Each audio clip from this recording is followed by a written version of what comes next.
Hello बच्चों। अब हम यहाँ पे बात करेंगे द रिवॉल्यूशन ऑफ लिबरल्स 1848। 1848 के लिबरल्स 1848 का रिवॉल्यूशन जो कि लिबरल्स ने किया था, इसकी थोड़ी सी हम यहाँ पे इसको डिस्कस करेंगे।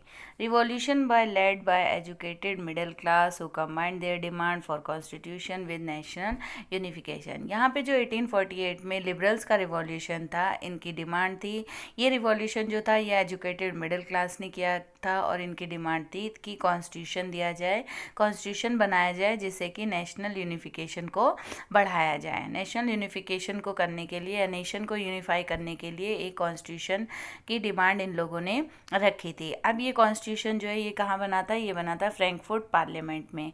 फ्रैंकफर्ट पार्लियामेंट जो है वो saint Paul, church of saint Paul में बनाया गया था।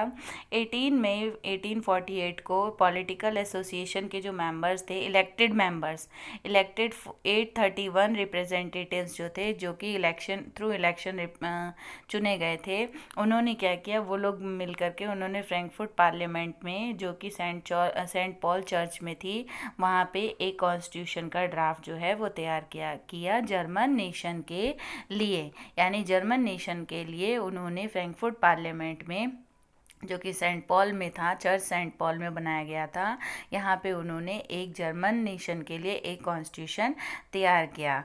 It was oppose by king of Prussia. King of Prussia ने इसका अपोज किया, इस कॉन्स्टिट्यूशन का अपोज किया। और इस कॉन्स्टिट्यूशन में एक और चीज़ थी जिससे कि इसकी सोशल बेसिस को ख़त्म किया। वो क्या था कि इन्होंने no right were given to workers and women. आपको याद होगा फ्रेंच रिवॉल्यूशन में भी सभी को राइट्स नहीं दिए गए थे, तो यहाँ पे भी जो वर्कर्स और वुमेन्स थे उनको राइट नहीं दिए गए थे। तो ये हम कह सकते हैं इस कॉन्स्टिट्यूशन की थोड़ी सी कमी थी।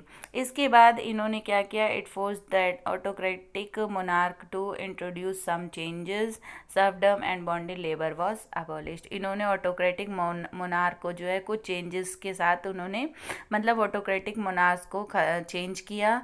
इसके बाद जो बॉन्डेड लेबर थे या सर्वडम थे उनको भी इन्होंने पूरी तरह से अबॉलिश कर दिया। इसके बाद आता है हंगेरियन वर ग्रांटेड मोर ऑटोनॉमी। जो हंगेरियंस थे उनको ज़्यादा ऑटोनॉमी दी गई, यानी ज़्यादा पावर्स उनको दी गई। तो इस तरीके से आपका आता है 1848 का रिवॉल्यूशन जो कि लिबरल्स ने किया था। आई होप बच्चों समझ में आया होगा। Bye bye.